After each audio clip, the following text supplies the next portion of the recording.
बिस्मिल्लाहिर्रहमानिर्रहीम। मैं साकिब बिन नासलिल्लाह और आप देख रहे हैं प्रॉपर्टी कचहरी। अच्छा, आज का प्रॉपर्टी कचहरी का शो उन लोगों के लिए है जिनको प्रॉपर्टी में इंतहाई इंटरेस्ट है, वो पूरा शो लाजमी देखें क्योंकि आज काफ़ी सारे पॉइंट्स प्रॉपर्टी के रिलेटेड हम डिस्कस करेंगे। तो बाकायदा शो का आगाज़ करते हैं। ऑडियंस हमारी मौजूद है। अस्सलाम वालेकुम। वालेकुम अस्सलाम सर। नहीं सर, इसके अलावा हम लोग यहाँ कोई सब्ज़ी वगैरह बेचने बैठे हैं। ये प्रॉपर्टी कचहरी शो है, प्रॉपर्टी के बारे में डिस्कस करेंगे ना हम लोग। माशाल्लाह बड़ी कुछ गल दसी है जो सारों पता ही कोई नहीं। पाकिस्तान दे किसी बंदे ने गल नहीं पता है। वैसे तो ये तू मारदा तो हर बार चवल ही है, लेकिन तू छोड़ दे सर। वैसे आगे भी हम जो है ना ज़्यादातर दूसरे टॉपिक ही डिस्कस करते हैं। जैसे शायद अनवर पे भी हमने वीडियो बना दी, शायद जेट को भी कवर कर दिया, हमास इजराइल को भी जो टॉपिक था उस पर को भी कवर कर दिया। लेकिन सर आज जो है हम ज़्यादा प्रॉपर्टी पे ही बातचीत करेंगे। जी शहबाज, बिल्कुल ऐसे ही है। पहले जो है ना प्रॉपर्टी कचहरी में हम एक दो चीज़ें और डिस्कस कर लेते थे, ट्रेंडिंग टॉपिक्स को, कभी दो कभी तीन। लेकिन आज जो है ना ट्रेंडिंग टॉपिक अगर होगा भी तो एक आधा, ज़्यादातर आज के शो में हम प्रॉपर्टी को ही डिस्कस करेंगे। ऐसा सर, मेरा पहला प्रॉपर्टी के रिलेटेड ये सवाल है कि जैसे कि हम जितने भी हमारे पास प्रोजेक्ट ही हैं सारे, हम प्रोजेक्ट वगैरह डील करते हैं, प्लॉट्स वगैरह की सेल करते हैं प्रोजेक्ट्स में। तो हमने तकरीबन सारी वीडियोस तो बना दी हैं जितने भी प्रोजेक्ट से हवाले से फ्रॉड होते हैं, बिल्डर कैसे पैसे खाता है, कैसे भाग जाता है, ओवर सेलिंग करते हैं, कैसे किस तरह लोग फ्रॉड करते हैं प्रोजेक्ट्स में, तो वो सब तो हमने कवर कर दिया है। लेकिन अब सर लोकल प्रॉपर्टी की अगर बात कर लें तो इसका जो है सारा खाता अलहदा है, तो इसके में भी काफ़ी ज़्यादा फ्रॉड्स वगैरह होते हैं, तो उनके हवाले से भी अपने ना चंद नुकात बयान कर दें। जी बिल्कुल शहबाज, तुमने सही कहा है कि हम तो रनिंग प्रोजेक्ट्स जो होते हैं हाउसिंग सोसाइटी जोन पे काम करते हैं और उस हवाले से हमने काफ़ी अपने व्यूअर्स को आगाही दी है। बिल्डर्स के रिलेटेड उनके फ्रॉड के तरीके बताए हैं, कौन सा ऑथेंटिक बिल्डर किस तरह होता है, काफ़ी सारा हम उसको कर चुके हैं। लेकिन एक होती है लोकल प्रॉपर्टी। लोकल प्रॉपर्टी ऐसे है जैसे कोई फ्लैट, घर, मकान या प्लाट किसी आबादी के बीच में पड़ा है, तो उसमें किस तरह फ्रॉड हो सकते हैं। तो तीन चार नुकात आज मैं ज़रा डिस्कस करना ज़रूरी समझूंगा। अच्छा, सबसे पहले ना अब लास्ट वीडियो में भी आपने एक सवाल किया था कि रजिस्ट्री अगर कोई बंदा करवाता है तो उसमें फ़्रॉड हो सकता है। तो मैंने एक चीज़ आपसे डिस्कस की थी, हदूद रबा, कि जब भी रजिस्ट्री करवाएं उसमें हदूद रबा लाजमी मेंशन करें कि प्लाट के शुमाल जनूब में क्या है, मशरक़ मग़रिब में क्या है, तो ये लाजमी मेंशन करें। होता क्या है नॉर्मली कि एक शख्स है, उसके पास एक प्रॉपर्टी नहीं है, 4-5 प्रॉपर्टियाँ हैं, या एक कनाल ज़मीन पड़ी है, उसमें से आपको 5 मरले दे रहे हैं, 10 मरले दे रहे हैं। अच्छा, रजिस्ट्री में वो आपको लिख के दे देगा 5 मरले। लेकिन अब क्या है, जब देने की बारी आएगी तो तब आपको कहेगा जी मैंने तो ये बैक साइड की जो ज़मीन है ये तो मैं दी थी, फ्रंट की तो दी ये नहीं थी।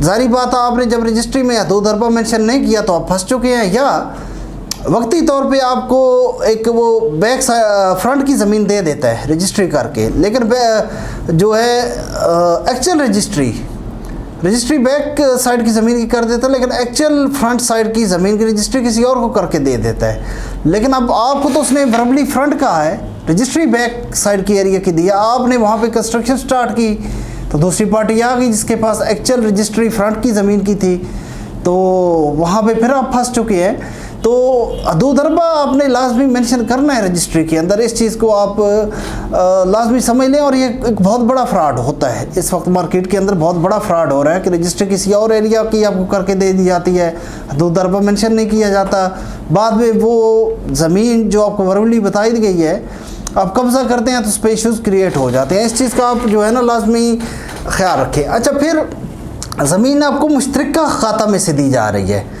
मुश्तरका खाता में से आपको ज़मीन प्लाट दिया जा रहा है, लेकिन सालम खाता अभी तक उसी तरह पड़ा हुआ है। अब मुश्तरका खाता पे तो पहले हम वीडियोस बना चुके हैं, वो हमारे व्यूअर्स जाके देख सकते हैं हमारे चैनल पे। सालम खाता जो है इस पर एक अलग से वीडियो हम बना देंगे डीपली। तो सालम खाता ऐसे ही पड़ा है, मुश्तरका खाते में से आपको उन्होंने कोई ज़मीन प्लाट दे दी है तो उस पर भी इशू क्रिएट हो सकता है। तो मुश्तरका खाता से ज़मीन लेते हुए आपने हर चीज़ को पहले कंफर्म कर लेना है। अच्छा, उसके बाद आता है ज़ायद बै का एक वर्ड यूज़ होता है प्रॉपर्टी में। अब ज़ायद बै क्या है कि एक तो एक्चुअल प्रॉपर्टी है, बंदे की ज़मीन एक्चुअल है, लेकिन अब वो क्या करता है पटवार खाने से गलियों के नंबर निकलवा के वो भी बीच में ही सेल कर रहा होता है। गलियों के नंबर के फ़र्द ले लेता है या गलियों के नंबर ले लेता है और वो भी शामिल करके बेच रहा आपको सेल कर रहा होता है। लिहाजा जायद बे का भी आपने ख्याल रखना है कि कहीं जो ज़मीन दे रहा है इसमें कोई जायद बे तो शामिल नहीं है। अच्छा, इसके बाद अगर हम बात करें तो एक बंदे की ज़मीन है मुश्तरका खाते में पड़ी है। लेट्स सपोज एक मुश्तरका खाता है 150 कनाल, उसमें एक बंदे की अपनी ज़मीन सिर्फ 50 कनाल है, बाकी ज़मीन उसके भाई की है, कज़न की है, जो यहाँ मौजूद ही नहीं है, आउट ऑफ सिटी हैं या आउट ऑफ कंट्री हैं, ओवरसीज़ हैं। अब वो क्या करता है, अपनी ज़मीन तो उसने बेच दी, एक्चुअल जैसे बेचनी चाहिए, उनकी भी ज़मीन बेचना शुरू कर देता है प्लॉट्स बना के। किस तरह? वो इस तरह बेचना शुरू करता है कि अगर उस एरिया में मरला लेट्स सपोज 3 लाख का है तो वो 1.5 लाख का मरला बेच करके रेट रातों रात बेचना शुरू कर देता है और उसका आपको सिर्फ एक स्टैम्प दे रहा है, स्टैम्प पेपर पे आपको बेच रहा है। तो उस स्टैम्प पेपर की कोई वर्थ नहीं है। अगर तो जगह इंतकाल वाली है, रजिस्ट्री वाली है, आपको सिंपली एक स्टैम्प पेपर दिया जा रहा है तो वो स्टैम्प पेपर की कोई वर्थ नहीं है। कल को कोर्ट में आप चैलेंज नहीं कर सकते। अच्छा, अब आप उस पर चाहे कब्ज़ा भी दे दे, चाहे आप तामीरात भी कर लें, लेकिन आप इलीगल बैठे हैं, कल को वो तामीरात के साथ आपको छोड़नी पड़ेगी ज़मीन। तो ये कुछ नुकात हैं जिनका ख्याल रखना बहुत ज़रूरी है और अगर इनका ख्याल रखेंगे तो काफ़ी हद तक आप बच जाएंगे फ्रॉड से।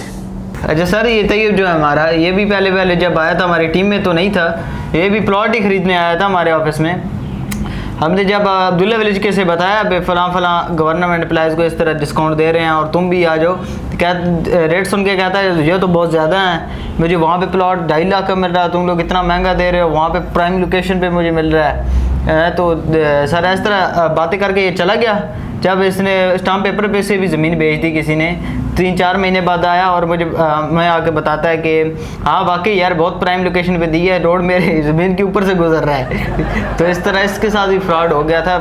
फिर ये आया हमारे पास और इसने बताया कि आप सच में अच्छी बातें बताते हैं, अच्छी तरह गाइड करते हैं, तो मैं भी आपकी टीम में शामिल होना चाहता हूँ। तो इसी तरह ये भी हमारी टीम में शामिल हुआ था। नहीं यार शहबाज, ऐसी बात नहीं है, वो ज़मीन का एक्चुअल मालिक आ गया था, तो मुझे तो उन्होंने स्टाम्प पेपर बेची हुई थी, तो उसका असल मालिक आ गया, तो ये इस तरह फ्रॉड हुआ और मैं टीम में आया नहीं हूँ, लाया गया हूँ। तो जदों असीं तेन कहते रहा समझाते रहा उत्थे प्लाट ना लै स्टाम्प पेपर वाले जो फ्रॉड वगैरह हो जाता है इस तरह ज़मीन में, नहीं तू तो मनी ना गल साड़ी, तू निकल गया आकड़ नाल है, मैं फ्री इतना सस्ता प्लॉट मिल रहा है, तुसी क्यों दे रहे हो? नाल जेडे साढ़े 3-4 टीम मैंबरां भी दस के गए हैं भी मैंने नाल प्लॉट खाली पे ने कॉर्नर वाले उत्थे आ जाओ, असल तो पैसे भी कट लिया है बैंक चो, तो तू अगो आ गया है, उस दिन ही अगले दिन भी जा रही बुकिंग कराने तेरे नाल, इस तरह का तू चावल इंसान है।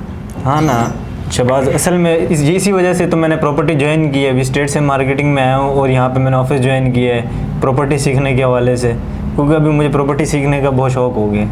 नहीं ये तो बड़ी रैमिंग तुमने मिला दिया बात को, जैसे कि तुम्हारे साथ पहले फ्रॉड हुआ, तुम शौक हुए, फिर तुम शौक से निकले तो फिर तुम्हें शौक हो गया प्रॉपर्टी सीखने का, तो ये आपस में जुड़े हुए हैं। जब तक बंदे को शौक ना लगे ना तो बंदा शौक में नहीं आता। यार शहबाज तेरी बात तो सही है, मगर जो स्टेट से मार्केटिंग के हेड है उनके साथ भी फ्रॉड हुआ था। हाँ यार वे देखो, सर को भी एक बार शौक लगा है ना, फिर उनको भी शौक लग गया है तो उन्होंने प्रॉपर्टी सीख ली है। वैसे सर ने काफ़ी दफ़ा मुझे बताया हुआ है कि उनके साथ भी इस्लामाबाद में फ्रॉड हुआ था इस तरह। हाँ तो असलम भाई आपके साथ भी कभी फ्रॉड हुआ है? मैंने सुना आप फ्रॉड करते ही हैं, आपके साथ होता नहीं है। आपने जो पिछले दिनों आपने कई रिश्ते भी तोड़वाए हैं कि वो लड़की ने मेहंदी लगाई थी, रंग नहीं आया तो उन्हें अपने रिश्ते से इनकार कर दिया कि सास जो है प्यार करने वाली नहीं है। तो आप अपनी मेहंदी में पानी थोड़ा कम डाला करें, मेहंदी अच्छी बनाया करें, ठीक है। हाँ अब बताएं आपके साथ कोई फ्रॉड हुआ है कि नहीं? मेरे साथ तैयब लेकर गया, मुझे बोल रहा है जो मलेर के अंदर प्लाट हैं वहाँ पर ख़रीद लो। ये तो सारे नहीं, तो सारा फ्रॉड है ना इसी ने करवाया। मेरा तकरीबन है ना 50,000 रुपये मारा गया। अच्छा टोकन दे के आया? टोकन देकर आया। तो तेरी वजह से ना साड़ी दी कंपनी फ्रॉड होएगा। तू जो पिछली जगह तूने जगह ली थी सबको बता के तू गया, असलम को उस वक्त पैसे लेके जा रहा था। असलम भाई पे तूने क्या सा जादू किया हुआ है यार? बताता है ये पैसे निकाल के तेरे पीछे चढ़ पड़ता है, 50,000 डुबा दिया तूने। यार वो मैं नहीं था, वो कोई और तैयब था जिसने असलम भाई के साथ फ्रॉड करवाया था। असलम भाई मतलब असलम भाई थोड़े जी मेंटली डिस्टर्ब हैं लेकिन अन्य भी कोई नहीं। तेरी शक्ल अच्छी तरह उन्हें याद है, सपने भी तू राती होना असलम भाई दे अक्सर राती डर को उठ कर गली ना सहने ना। तेरी शक्ल इतनी डरावनी है, बोल के में सकते हैं तू फ्रॉड करके तो झूठ बोलना। यार असलम भाई मेहंदी का बिज़नेस करते हैं ना, तो 50,000 रुपये उन्होंने मेहंदी के लिए लगाए। असलम भाई ने पूरा ड्रम बना लिया। हालांकि थोड़ा सा बनता है ना, 1 गैलन एक बनती है 50,000 रुपये की मेहंदी।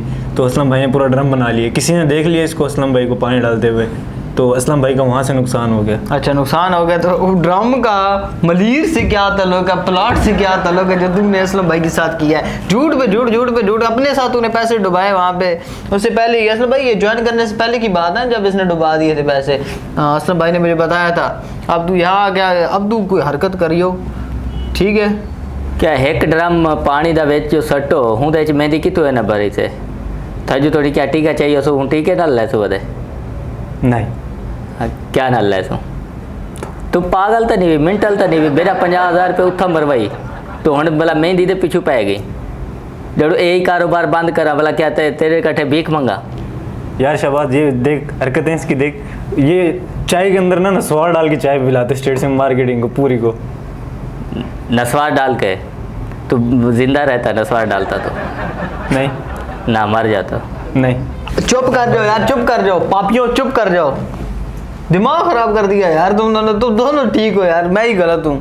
अच्छा सर, ये प्रॉपर्टी का सवाल आया मेरे दिमाग में, अभी आया, ऐसे ऐसे आया है। ये सवाल ये है कि अगर किसी प्रॉपर्टी पे अदालत का केस ऑलरेडी चल रहा हो तो वो प्रॉपर्टी खरीदनी चाहिए या नहीं खरीदनी चाहिए, इस पर थोड़ा सा बता दें। बिल्कुल शहबाज, ये अगर आप चले जाओ ना सिविल कोर्ट में तो सबसे ज़्यादा केसेस जो चल रहे होते हैं प्रॉपर्टी के चल रहे होते हैं। और प्रॉपर्टी में भी देखा जाए ना, अगर अदालत में कोई केस है तो ज़्यादा रेशो स्टे की होती है, स्टे ऑर्डर्स लिए गए होते हैं तो ज़्यादा रेशो। लेकिन अब जो तुम्हारा सवाल है उसमें हमें पहले ये देखना पड़ेगा कि उस प्रॉपर्टी पे जो केस किया गया अदालत में वो केस है क्या। अब अगर केस ये किया गया है, स्टे का तो एक मामला अलग है, उसको तो हम साइड पे फिलहाल करते हैं। अगर केस ये किया गया कि एक शख्स है, एक प्रॉपर्टी का मालिक है, उसने क्या किया जी, मिस्टर ए को रजिस्ट्री करके दे दी है, लेकिन अब इंतकाल उसने एक्चुअल करके देना था लेकिन इंतकाल करके उसको नहीं दिया, थोड़ा बीच में डिले डाल दिया किसी वजह से, रजिस्ट्री तो करके दे दी, लेकिन इसी दौरान मिस्टर बी को उसने उसी ज़मीन का इंतकाल करवा के दे दिया है।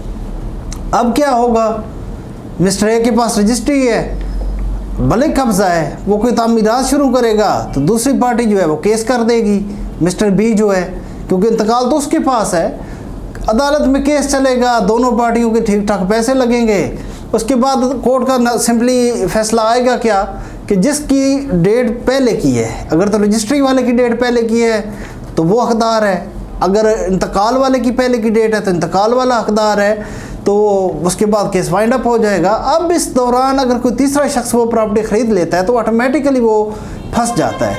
अच्छा, इसी तरह अगर एक शख्स किसी प्रॉपर्टी का मालिक है तो किसी को इंतकाल करके दे देता है, रजिस्ट्री करके नहीं दे रहा, वो कह रहा है रजिस्ट्री करवा दें, लेकिन रजिस्ट्री फिर मिस्टर बी को करके दे देता है, तो फिर अदालत में केस चला जाता है। या कोई मुश्तरका खाता की ज़मीन है, उसका केस अदालत में चल रहा है, तो ये काफ़ी नोयत होती है केसेस की जो अदालत में बेशक वक्त चल रहे होते हैं। लेकिन इसमें अब अगर एक बंदा ख़रीदने जा रहा है प्रॉपर्टी, कोई भी ज़मीन, जो मेन पॉइंट की बात है वो समझना आपके लिए ज़रूरी है।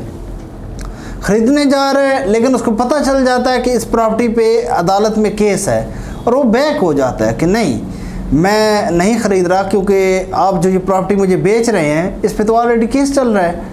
लेकिन कुछ अरसे के बाद फ़ैसला सेलर के हक़ में आ जाता है, जो बेचने वाला है उसके हक़ में आ जाता है, और वो फिलफौर रब्ता करता है, यार तुम ये प्रॉपर्टी ख़रीदना चाह रहे थे तो अभी तो देखो ये अदालत ने भी मेरे हक़ में फ़ैसला दे दिया है, तो अब आओ तुम ख़रीद लो।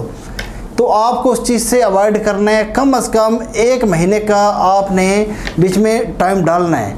क्यों? उसकी वजह ये है कि अगर उसके हक़ में सेशन कोर्ट से फ़ैसला आया है तो 1 महीने का टाइम होता है जिसमें आप अपील कर सकते हैं हाई कोर्ट में, और अगर फ़ैसला हाई कोर्ट ने दिया है तो 1 महीने का अपील का टाइम होता है। 1 महीने के अंदर आप नेक्स्ट अदालत में सुप्रीम कोर्ट में जाके अपनी अपील दोबारा कर सकते हैं। तो अगर सेशन कोर्ट ने दिया है, सिविल कोर्ट ने उसको उसके हक़ में केस दिया है, तो हो सकता है हाई कोर्ट में मुखालिफ पार्टी दोबारा अपील कर दे। जब दोबारा अपील करेगी हाई कोर्ट में तो हो सकता है फ़ैसला उनके हक़ में चला जाए, अगर ना भी जाए तो दोबारा से स्टे उस प्रॉपर्टी पे हो जाएगा। तो अगर तो अदालत का केस है तो उसको आप अच्छी तरह छानबीन करें